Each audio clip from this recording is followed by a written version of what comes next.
I see that I'm on this journey still, and I see that I have so many opportunities and there's so much abundance around me, and I'm so grateful, and I feel like better than I've ever felt in my life.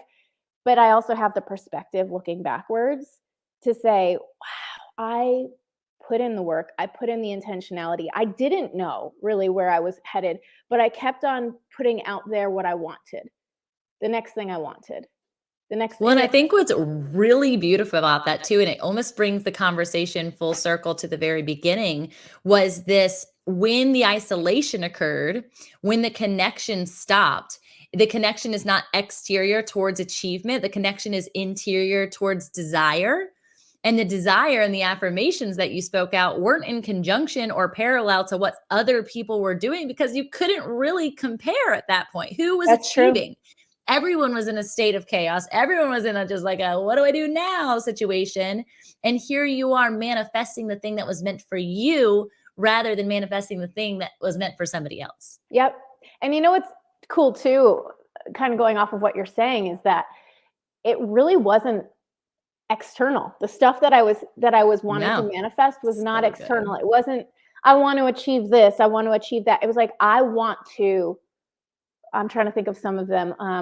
I want to bring magic to people's lives. I want to connect deeply. I want to feel at peace. All of these things were the things that I was saying for 10 minutes straight. I want the work I that I want this. do. Can I add this to the show? Like, is this something that people pay Yes, for? I can Like, give it to let's you. do that. That'll be amazing. You But know me. it's so true. I love to get like run meditations and host Yes, meditations and too. she's so good at it. And that's one of the ways that I connected with you on that deep level, was the first time that you actually did your sign language connected to your voice, which your vocal ability is amazing too, y'all.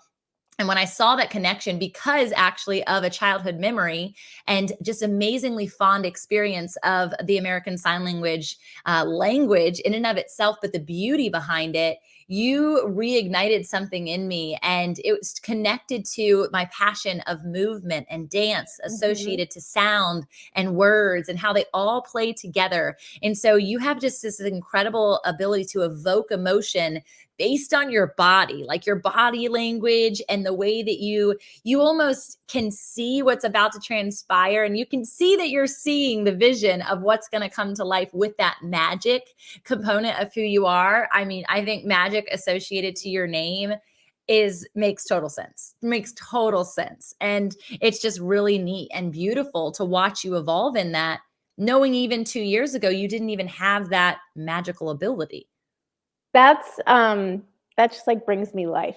That sign, I just did the sign for inspire or inspiration. It's like what you just said is exactly, and it kind of goes full circle to what I mean. We're kind of like going in circles so good. because it's true that like I think that my gift to the world is that I do create space for people to feel safe, and I create space for people to feel that they can show up as themselves. And where that comes from for me is connection. I value connection. I value trust and authenticity and integrity so much.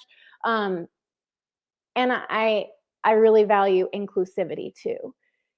And it's because those three things I struggled having in my life growing up. And so if I can bring that to someone else, it's almost like I feel like when I'm performing, it's like prayer. I don't know if I think I've shared this with you.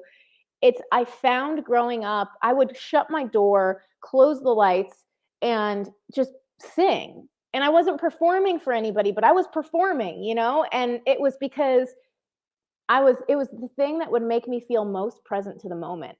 I could be so present to my power. I could be so present to God. I could be so present to good.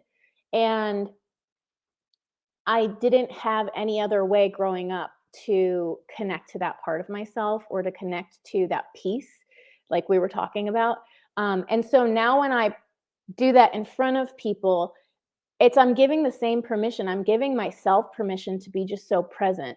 And that there's a vulnerability to that when people observe it, it almost gives them permission to also be that present. Completely, completely. And I feel like honestly, when we shared the stage at Grow for God, it was like that actually was a tiny seedling of an emotion that then was allowing me to become all that I was intended to be.